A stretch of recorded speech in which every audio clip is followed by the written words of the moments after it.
and hell has been a weird part of both the Islamic and the Christian traditions. It's not a rational idea. It doesn't make sense that God would give you eternal punishment for a temporal sin. And lots of Christians are in that. I remember growing up Catholic, it was clear, I call it a plea bargain religion. You could always make a deal. Nobody ever really believed anybody was in hell, because you could always do something. There was always some loophole, right, that you could get out. So I never had much of a, I mean, you heard about it, you got scared about it, nobody went there. And now, real Christians do believe in it. I've had people in class who say people in here who do not confess Jesus Christ as their Savior, they're going to hell, even though they're nice people. And that's proper Christian belief. Anybody here believe that? There's a person, you're sitting with him. Nice guy, you're a nice guy. Oh, yeah, I think so. Perfectly. But Minton's going to hell, isn't he? That's the Christian. It couldn't be more different than the Plato ideas. And Christianity, this is the last thing, has no return clause. It's not like Nordstrom. You can't bring stuff back or redo it. They created this place called limbo where little babies go. Purgatory's separate deal. That's the holding cell, county jail, waiting for remand, all right? Limbo's for the little babbies who didn't get baptized, who are sweet and innocent. Not their fault that they're stained by sin. Protestants tend not to come up with all these dodges, right? Limbo is where these babies are going to be happy, even though they ought to go to hell. Little bastards, give them a break. But they're all physical. Everybody understand that? In Christianity, you go one way, you don't go back. Same with Islam. It's like trying to go through the revolving door Islam. Kavanaugh, being more of a Platonist, has a right of return. If his soul, now think about the connection. If your soul can separate from the body and go somewhere else, it can also come back from that somewhere else.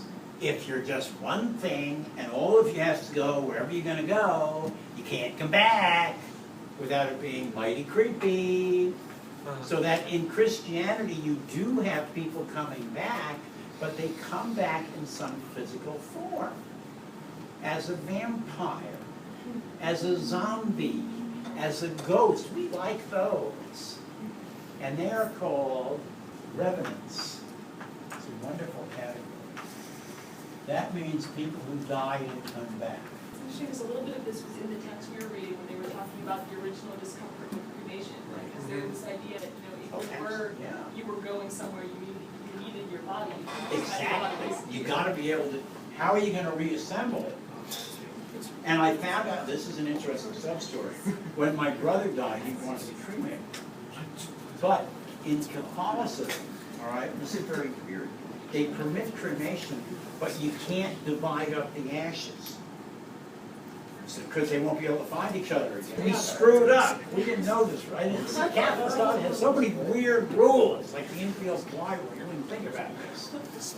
We put some of them on the beach because he wanted to be there. But I have these ultra-Catholic relatives who insist on keeping some of them in their basement in an urn. So part of Arthur's there, part of him's out at Jones Beach. So he's been divided. I don't know what's going to happen at the last. When Jesus comes back, there'll be half a guy here, and it's going to be a problem. When I was in Croatia, I went to a Catholic church, and they had just like an embalmed body of, of course. A saint who was there, yes, or something, just like lying in the there he is, and not like covered up or anything. No, this dead body right there, and it has power. If you touch it or deal with it, it's going to do you some good, right? Because the body really matters. Again, go to Catholic Mass. They're giving you the body and blood of Christ every day. So according to the religion, do you go to hell? Like if your body's separated and the second coming happens, do you go to hell then, or do you? No. They can reassemble you. So then why does it matter? It's one of these weird. Why would God have a problem with that if He's all powerful? But you never know. Maybe there's another going to be like a holding cell for people with incomplete bodies. Limbatorio or something. And that's why then you have all these ghost stories, so it's people who didn't die correctly. Exactly. If you don't die right, the dead come back. This is also a theme in Christian countries. The dead will keep coming back if you don't do the right thing with their bodies. All right? In reincarnation cultures or dualist cultures with the soul and body separate, you don't have the problems. Okay? Or the same kinds, there are going to be different kinds of visitations. You can go to the other world. That kind of thing. It's a different model. These are all wonderfully exotic. But these are the things that shape your culture and mine. Either dualism, the hybrid model, or the one thing model. Most Americans and most of you are hybrids. You believe in the Prius theory of identity. You all probably think that deep inside yourself, beyond the brutal insensitivity of your neighbors and fellows, is a true self, a pure, good, and beautiful thing that you look for when you fall in love with other people, and that nobody fully appreciates, and that you've never fully expressed to anyone, or only to a few beloved people. It's a kind of religious conceit. Most of us believe that we have an ultimately valuable inner self that doesn't get revealed. Has anybody here ever had the horrible experience of revealing that inner self to somebody who was getting bored? Kind of looking at their watch, getting antsy. Let's go out and have a beer, right? You're pouring your soul out. Vivid, isn't it? And you look in their eyes and oh, Jesus, they're not interested in my inner self. Anyway, most of us I believe that on some level. That there's an inner self, a thinking thing, some kind of soul we all have that's sacred. And that's why we should treat the body well. A good Catholic thinks you treat the body well because it's going to.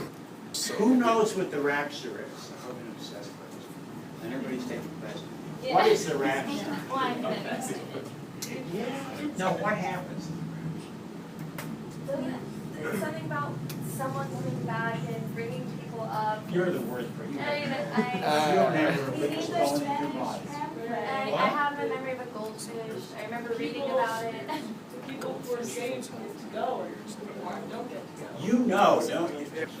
What happens though? They leave physically. No, who comes back? Oh, Christ. And where? I think it's New Jerusalem, I guess. No, he's in New the Jersey? sky. Oh yeah, well, no. leaves. Like Give if I me was some sitting, rapture here. like I would just just flip through the bounce. window? I would just bounce. My clothes would Yeah, still you be would here. look up in the sky, there'd be a something like that, a riff on a horn.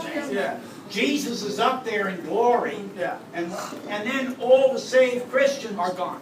leave their clothes, their glasses, their false teeth, their shoes, and their wallets, and their credit cards and cell phones, Yeah, I know. and rise up Maybe naked I'll grab towards Jesus in the blinking of a twinkling of an eye. Now, if you're driving on the freeway trying to get to Fontana and you're going 75 in lane and you leave your car and all these non-saved poor bastards are around you, you plow the driverless car plows into those bastards, they die, and where do they go? Straight to hell! Now, there's that a vision point, person to everyone- believe it! At that point, everyone who's left is going to hell? No, Never- now. Otherwise, I wouldn't have spent way too much of my time reading the 12 volumes of the Left Behind series.